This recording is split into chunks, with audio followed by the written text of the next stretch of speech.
नमस्कार, संकल्प क्लासेस के YouTube चैनल पर आपका हार्दिक स्वागत है।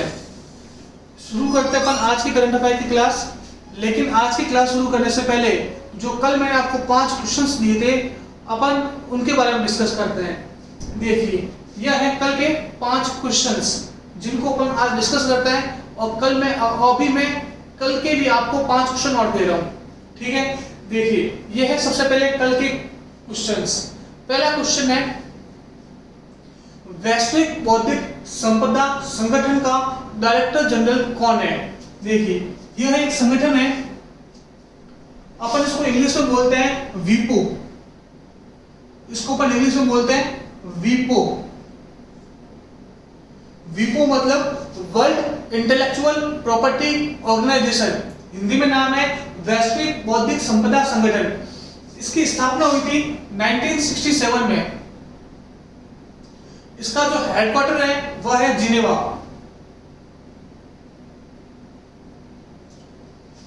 यह करता क्या है, यह बौद्धिक संपदा को सुरक्षित रखने और प्रोत्साहित करने का काम करता है। बौद्धिक संपदा को किस तरह से यह सुरक्षित रखता है, तो देखो, यह देता है पेटेंट, ट्रेडमार्क। यह पेटेंट, ट्रेडमार्क और कॉपीराइट, आपने नाम सुना होगा कॉपीराइट, इन सब के कॉपीराइट, तो इन सबको यह देता है वैश्विक बौद्धिक संपदा संगठन, ठीक है। तो आपने जैसे मतलब संकल्प क्लासेस का कॉपीराइट है, तो आपने इसका नाम सुना होगा कॉपीराइट, ट्रेडमार्क। किसी भी मतलब कंपनी के ऊपर लिखा होता है, जैसे लिखा होता है रिलायंस इस तरह से लिखा हुआ है, और उसके ऊपर ये लिखा होता है टीएम मतलब होता है ट्रेडमार्क। तो ये सब देता कौन है, वह देता है वैश्विक बौद्धिक संपदा संगठन। मैंने पूछा था इनका डायरेक्टर जनरल कौन है। इसका डायरेक्टर जनरल है फ्रांसिस गुरी। वर्तमान में कौन है, फ्रांसिस गुरी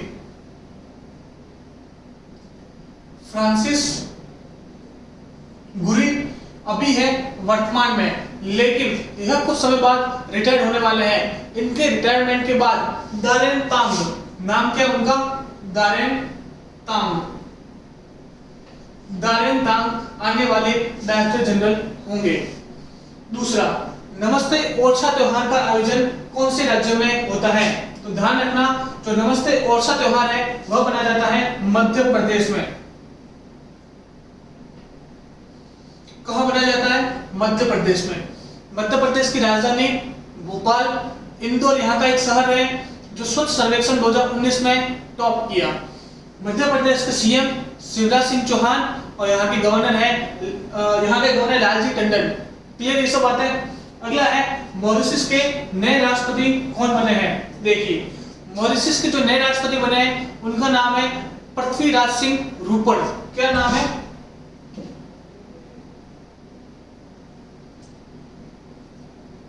पृथ्वीराज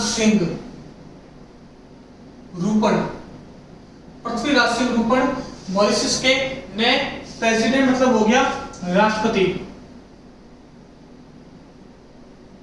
ठीक है। अगर मैं बात करता हूं मॉरिशस के वर्तमान के प्रधानमंत्री कौन है, तो वो आ जाएगा प्रवीण जगन्नाथ भारतीय मूल के हैं। प्रवीण जगन्नाथ को अपन ने एक यहाँ पे फंक्शन हुआ था भारत के अंदर, वो हुआ था 9 जनवरी को। 9 जनवरी को कौन सा फंक्शन हुआ था, वो हुआ था भारतीय प्रवासी भारतीय सम्मेलन। उसमें मुख्य अतिथि के रूप में आमंत्रित किया था किसको, प्रवीण जगन्नाथ को। और प्रवीण जगन्नाथ के पिता है, उनका नाम है अनिरुद्ध जगन्नाथ, और उनको 2019 का पद्म विभूषण भी दिया गया है। ये सब बातें ध्यान रखना। अगला, FSSAI कौन से मंत्रालय के अधीन कार्य करती है। तो देखो, सबसे पहले FSSAI की full form food safety and standard organisation of India. Food safety and standard organisation of India यह कार्य करती है स्वास्थ्य व परिवार कल्याण मंत्रालय के अधीन। किसके अधीन कार्य करती है, स्वास्थ्य व परिवार कल्याण मंत्रालय के अधीन। स्वास्थ्य व परिवार कल्याण मंत्रालय के अधीन कार्य करता है। कौन? FSSAI। वर्तमान में स्वास्थ्य व परिवार कल्याण मंत्रालय है का मंत्री कौन है? तो वो आ जाएगा डॉक्टर हर्षवर्धन। डॉक्टर हर्षवर्धन चांदनी चौक दिल्ली से निर्वाचित का उनका निर्वाचन क्षेत्र है। क्लियर? FSSAI क्लियर हो गया किसके अधीन काम करता है। और वर्तमान में जो FSSAI है उसका अध्यक्ष कौन है? तो उसका अध्यक्ष है रीटा टियोटिया। नाम ध्यान रखना कौन है उसका अध्यक्ष?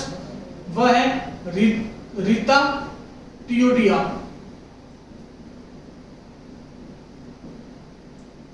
रीटा टियोटिया FSSAI की वर्तमान में अध्यक्षा है। इसकी स्थापना कब हुई थी? इसकी स्थापना हुई थी 2011 के अंदर। FSSAI की स्थापना हुई थी 2011 में। अगला है वह पहला देश कौन सा है जिसने पूरी हज यात्रा की प्रक्रिया को डिजिटल कर दिया है? तो वह देश और कोई नहीं, अपना प्यारा भारत है। तो इसका आंसर होगा भारत। ये सब थे कल के 5 क्वेश्चन। अब आज चलता हूं मैं आज के 5 क्वेश्चन पर।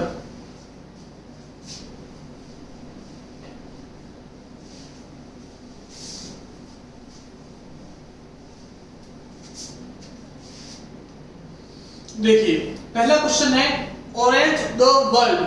ऑरेंज द वर्ल्ड अभियान किससे संबंधित है? अभियान का नाम है ऑरेंज द वर्ल्ड। दूसरा,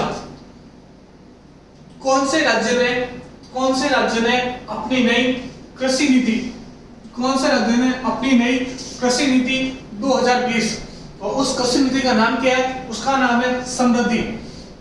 है समृद्धि का अनावरण किया है।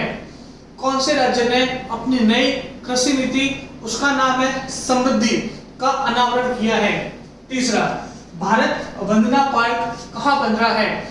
आपको इस भारत वंदना पार्क की लोकेशन बतानी है कि कौन सी जगह यह भारत वंदना पार्क बन रहा है, इसकी लोकेशन क्या है। अगला, भारत कौन से देश से सबसे ज्यादा तेल खरीदता है?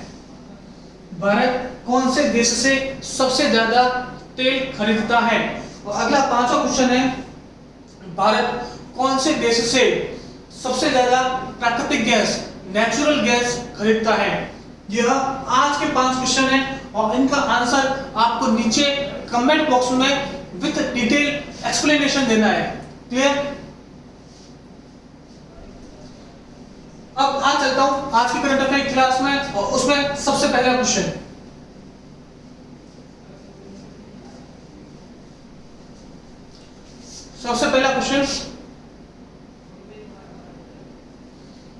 देखिए क्वेश्चन क्या बोल रहा है? क्वेश्चन बोल रहा है कि कौन से राज्य ने साल 2020 को कृत्रिम बुद्धिमत्ता या आर्टिफिशियल इंटेलिजेंस का साल घोषित किया? देखिए कल मैंने आपको बताया था WHO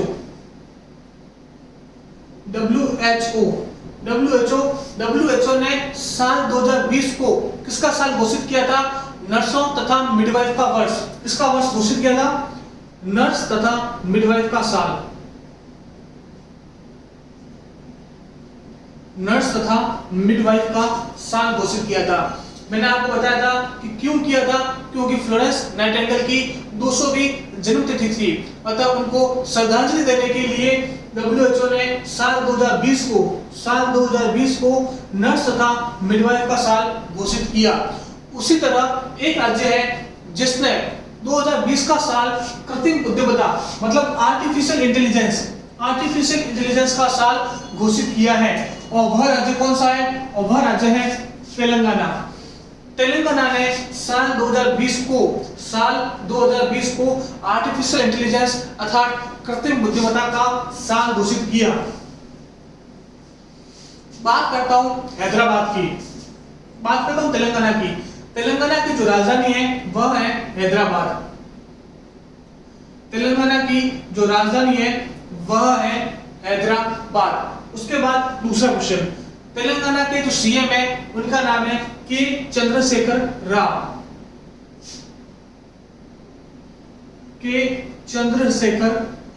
राव। इसके अलावा जो तेलंगाना के गवर्नर है उनका नाम है तमिलसाई सुंदरराजन।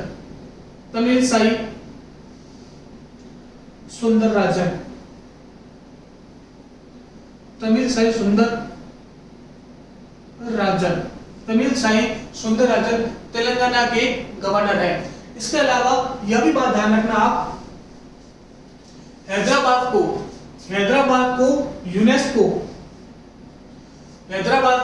यूनेस्को के द्वारा पाक कला में सबसे क्रिएटिव सिटी का अवार्ड भी दिया गया है। हैदराबाद को यूनेस्को द्वारा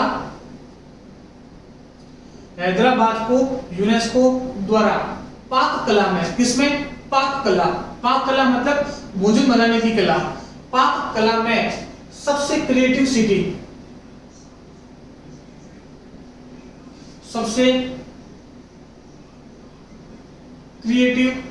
का अवार्ड भी दिया गया।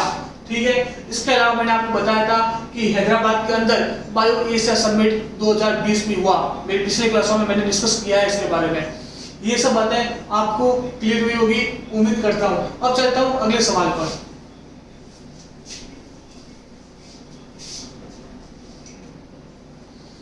देखिए, फेम इंडिया योजना किससे संबंधित है? देखिए, फेम इंडिया योजना किससे संबंधित है?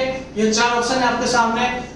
इलेक्ट्रिक वाहनों को बढ़ावा देने से, सौर ऊर्जा के अधिकाधिक उपयोग से, वृक्षारोपण से और लास्ट कचरा प्रबंधन से।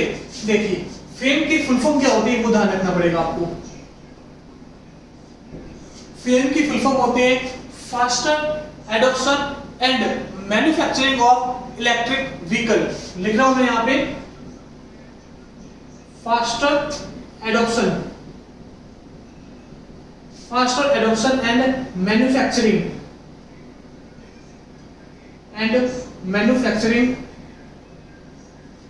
Of electric vehicle.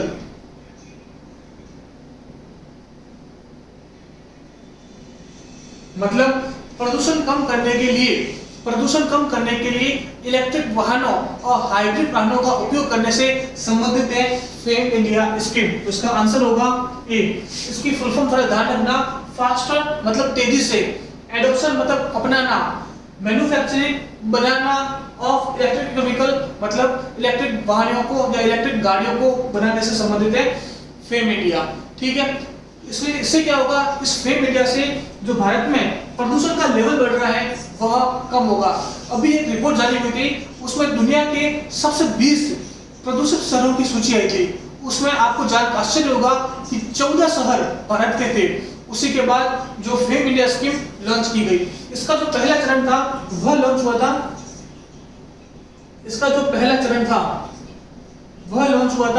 1 अप्रैल 2015 को, और वर्तमान में इसका दूसरा चरण लॉन्च हुआ है। और वह लॉन्च कब हुआ है? वह हुआ है 1 अप्रैल 2019 को। यह कौन से मंत्रालय की स्कीम है? तो ध्यान रखना, यह हेवी इंडस्ट्रीज मिनिस्ट्री की स्कीम है। किसकी? भारी उद्योग मंत्रालय की स्कीम है। कौन सी? Fame India.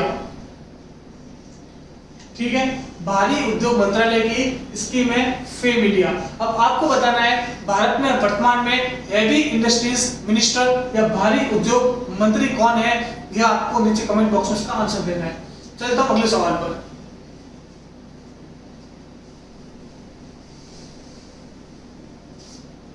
देखिए, विश्व ब्रेल दिवस कब मनाया जाता है? ध्यान रखना, इसका आंसर है 4 जनवरी। 4 जनवरी को विश्व ब्रेल दिवस मनाया जाता है। अब मनाया क्यों जाता है? क्योंकि जो 4 जनवरी है वह किसका बर्थडे है? वह बर्थडे है लुईस ब्रेल का। किसका बर्थडे है? Louis Braille. वह लुईस ब्रेल का बर्थडे है। लुईस ब्रेल कौन है? तो लुईस ब्रेल वह व्यक्ति है जिन्होंने दृष्टिबाधितों के लिए, जिनको आंखों से सही ढंग से दिखाई नहीं देता, उनके लिए एक पद्धति का विकास किया जिसे बोलते हैं ब्रेल विधि या ब्रेल पद्धति। तो उन्हीं की याद में विश्व ब्रेल दिवस 4 जनवरी को मनाया जाता है। पहली बार बनाया गया था। पहली बार कब बनाया गया? पहली बार बनाया गया यह 2019 में। तो इस तरह से जो 2020 में बनाया गया वह सेकंड ब्रेल दिवस था। उम्मीद करता हूं कि ये सब चीजें आपको समझ में आई होगी। चलता हूं अगले सवाल पर।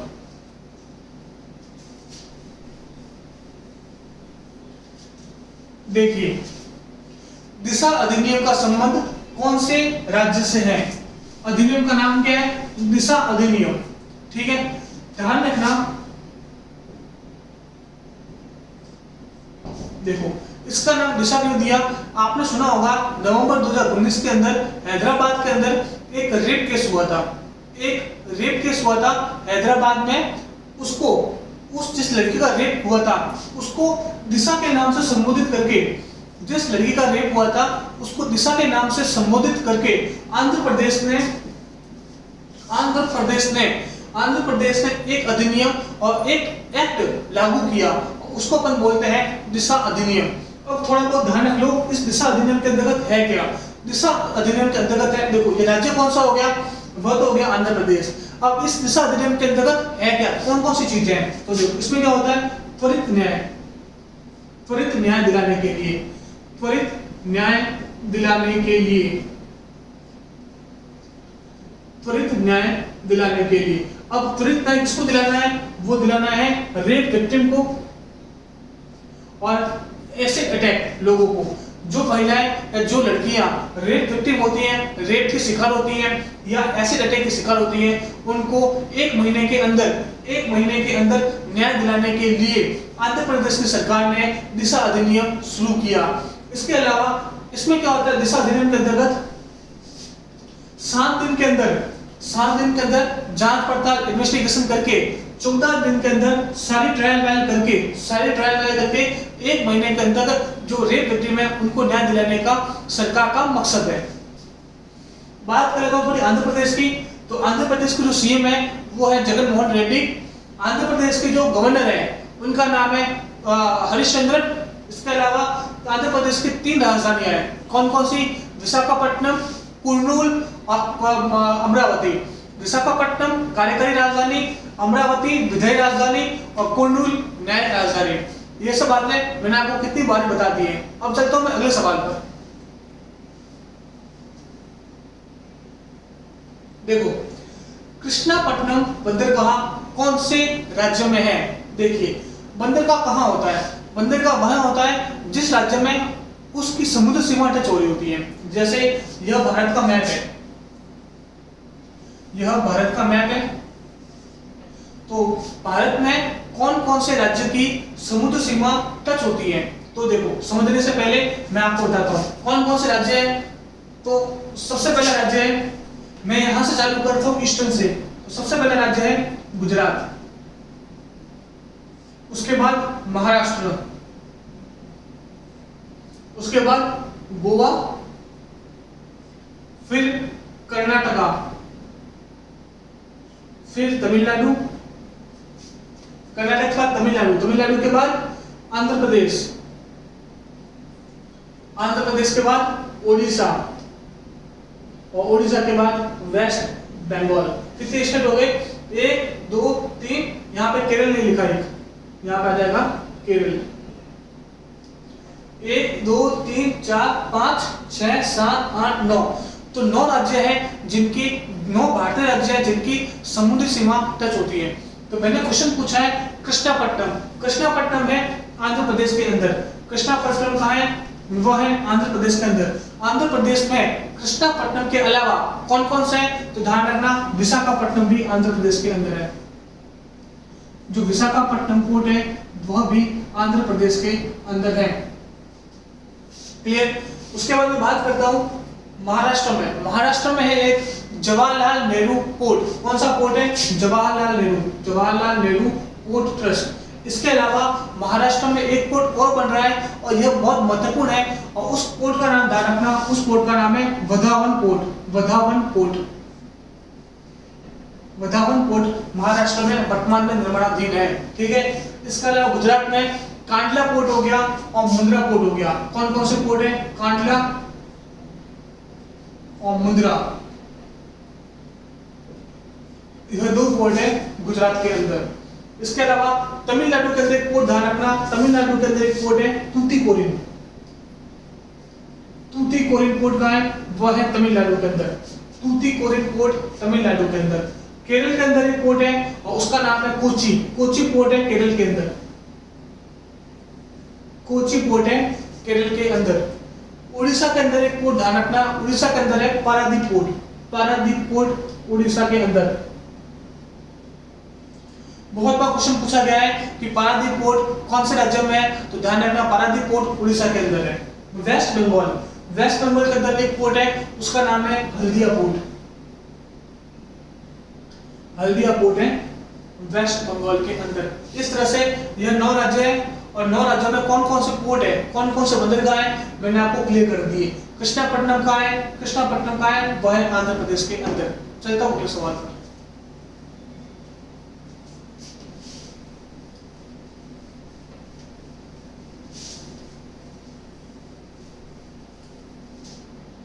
देखिए अगला क्वेश्चन है, खेलो इंडिया विश्वविद्यालय खेल का प्रथम संस्करण कहां आयोजित हुआ। देखो मैं बता रहा हूं, खेलो इंडिया विश्वविद्यालय गेम जो 2 दिन पहले क्लास हुई थी उसमें मैंने बताया था कि खेलो इंडिया गेम्स, खेलो इंडिया गेम्स का मैंने बताया था पहला संस्करण कहां हुआ था, नई दिल्ली के अंदर 2018 में। 2019 में दूसरा संस्करण हुआ था पुणे के अंदर और 2020 में जो तीसरा संस्करण हुआ वह हुआ गुवाहाटी के अंदर। ये कौन से गेम थे, ये तो थे खेलो इंडिया गेम्स। लेकिन मैं बात कर रहा हूं खेलो इंडिया विश्वविद्यालय खेल, तो खेलो इंडिया विश्वविद्यालय खेल का प्रथम संस्करण ही हुआ है और यह प्रथम संस्करण कहां हुआ है, वह हुआ है भुवनेश्वर में। भुवनेश्वर कहां है, तो यह है उड़ीसा के अंदर। भुवनेश्वर उड़ीसा की राजधानी है। भुवनेश्वर के अंदर कलिंगा स्टेडियम है। इसके अलावा कल मैंने ये भी बताया था कि बीजू पटनायक हॉकी स्टेडियम कहां है, वह है राउरकेला के अंदर।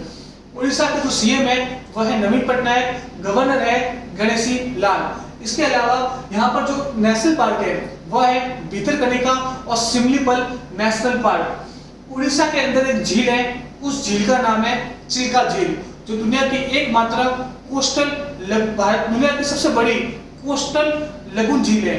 यहाँ पर ओलिव रिडली सी टर्टल पाया जाता है। यहाँ पर 2 बीच है, एक तो है चंद्रभागा बीच जिसे संयुक्त राष्ट्र संघ द्वारा ब्लू टैग मिला हुआ है और गहीरवट बीच भी है। इसके अलावा जो मैंने ये 3 बताए, ये 3 है खेलो इंडिया गेम्स के। खेलो इंडिया विश्वविद्यालय गेम्स पूछे तो आ जाएगा भुवनेश्वर। देखो सबसे पहले जो 2018 में हुआ था नई दिल्ली के अंदर, उसमें जो विजेता हुआ था राज्य उसका नाम था हरियाणा। 2019 के अंदर पुणे में हुआ, उसमें जो विजेता राज्य रहा वह था महाराष्ट्र और जो 2020 में हुआ उसमें जो विजेता राज्य था वह था महाराष्ट्र। क्लियर? खेलो इंडिया गेम्स क्लियर हुआ होगा, खेलो इंडिया विश्वविद्यालय गेम्स क्लियर हुआ होगा। खेलो इंडिया गेम्स अलग है, खेलो इंडिया विश्वविद्यालय गेम्स अलग है। चलता हूं अगले सवाल पर।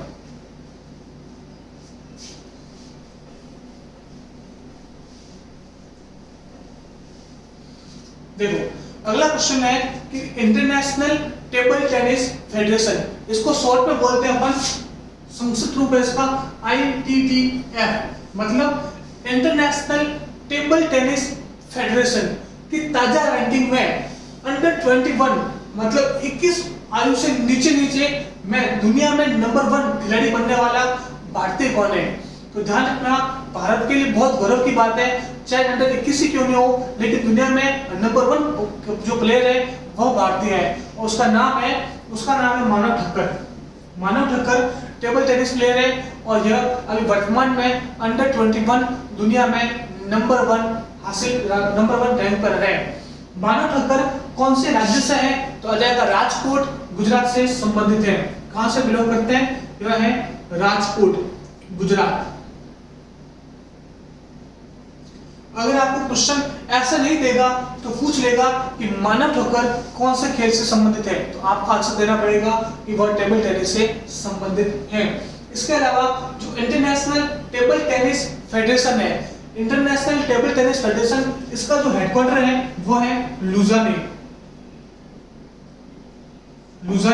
लुजाने पड़ता है स्विट्जरलैंड के अंदर।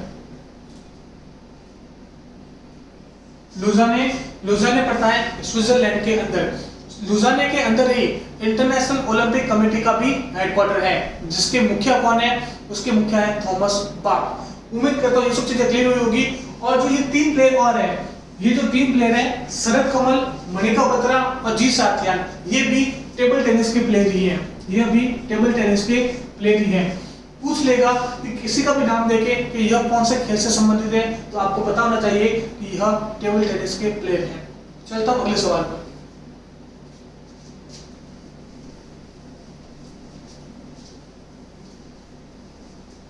देखिए अगला है, नसीम अल बहार युद्धाभ्यास भारत किस देश के साथ करता है? युद्धाभ्यास का नाम क्या है? युद्धाभ्यास का नाम है नसीम अल बहार। देखिए अल बहार का मतलब होता है समुद्र से। अल बहार का मतलब होता है समुद्र, तो मतलब नसीम अल बहार हो गई, तो यह एक नौसैनिक अभ्यास हो गया या एक नेवी की एक्सरसाइज हो गई। कौन सा अभ्यास है? यह है नौसेना अभ्यास। क्योंकि जो अल बहार है, अल बहार का मतलब होता है समुद्र, तो जो नसीम अल बहार है वह भारत कौन से देश के साथ करता है? तो वह करता है ओमान के साथ। ठीक है, ओमान के साथ जो भारत नेवी की एक्सरसाइज मतलब नौसेना अभ्यास करता है, उसका तो नाम हो गया नसीम अल बहार। जो वायुसेना एक्सरसाइज होती है, मतलब भारत और ओमान के बीच जो वायुसेना का युद्धाभ्यास होता है, उसका नाम है वेस्टर्न ब्रिज। क्या नाम है? Western bridge. वेस्टर्न ब्रिज वायुसेना का अभ्यास है। इसके अलावा जो थल सेना का अभ्यास होता है या सेना का अभ्यास होता है, उसका नाम आपको मुझे कमेंट बॉक्स में देना है। क्वेश्चन समझ आया होगा, वापस बोलता हूं। देखो, भारत ओमान के साथ जो नौसेना अभ्यास करता है उसका नाम है नसीम अल बहार। भारत ओमान के साथ जो वायुसेना का अभ्यास करता है उसका नाम है वेस्टर्न ब्रिज। अब भारत ओमान के साथ जो थल सेना का अभ्यास करता है उसका नाम आपको नीचे कमेंट बॉक्स में देना है। उसका आंसर आपको नीचे कमेंट बॉक्स में देना है। ओमान की राजधानी है मस्कट। और नसीम अल बहार से मिलती जुलती एक एक्सरसाइज होती है, उसका नाम है जायद अल बहार। क्या नाम है उसका? जायद अल बहार। जायद अल बहार ये जो एक्सरसाइज है, यह इंडिया कतर के साथ करता है। यह एक्सरसाइज जायद अल बहार भारत करता है कतर के साथ। कतर की राजधानी क्या है? कतर की राजधानी है दोहा। और कतर के अंदर 2022 में फीफा का वर्ल्ड कप भी कतर के अंदर होने वाला है। क्वेश्चन क्लियर हुआ होगा आपको। देखिए, नसीम अल बहार भारत और ओमान, जायद अल बहार किसके बीच में? भारत और कतर के बीच में। अल बहार मतलब समुद्र, मतलब ये जो जायद अल बहार है वह भी नौसेना अभ्यास है। चलता हूं अगले सवाल पर।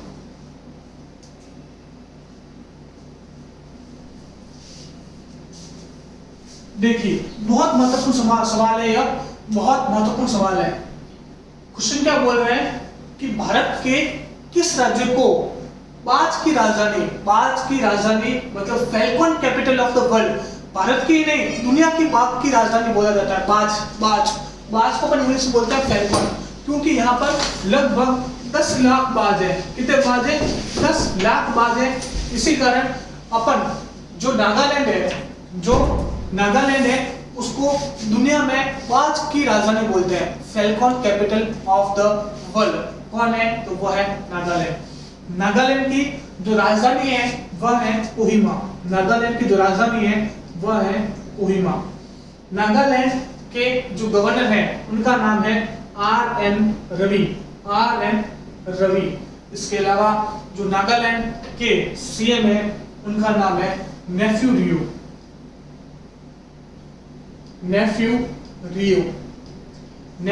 है नागालैंड के सीएम का नाम। देखिए, नागालैंड के अंदर एक नेशनल पार्क है, उसका नेशनल पार्क का नाम भी ध्यान रखना।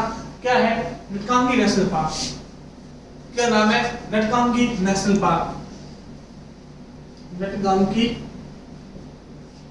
National park. और उसको हिंदी में कैसे लिखते हैं वो आप देख लेना। इंग्लिश में उसका नाम है नटकांगी नेशनल पार्क, वो है नागालैंड का। याद कैसे रखना? नागालैंड भी एन से शुरू होता है और इस नेशनल पार्क का नाम भी एन से शुरू होता है। इसका नटकांगी नेशनल पार्क नागालैंड के अंदर है। यह आज का अंतिम सवाल था। उम्मीद करता हूँ कि क्लास आपको अच्छी लगी होगी। क्लास को ज्यादा से ज्यादा लाइक शेयर करें, अपने अन्य दोस्तों तक भी पहुंचाएं। अपने सारे व्हाट्सएप ग्रुप, टेलीग्राम ग्रुप में इस क्लास को ज्यादा से ज्यादा शेयर करें। आज की क्लास अपन यहीं तक करते हैं, मिलते हैं आने वाली क्लास में। धन्यवाद।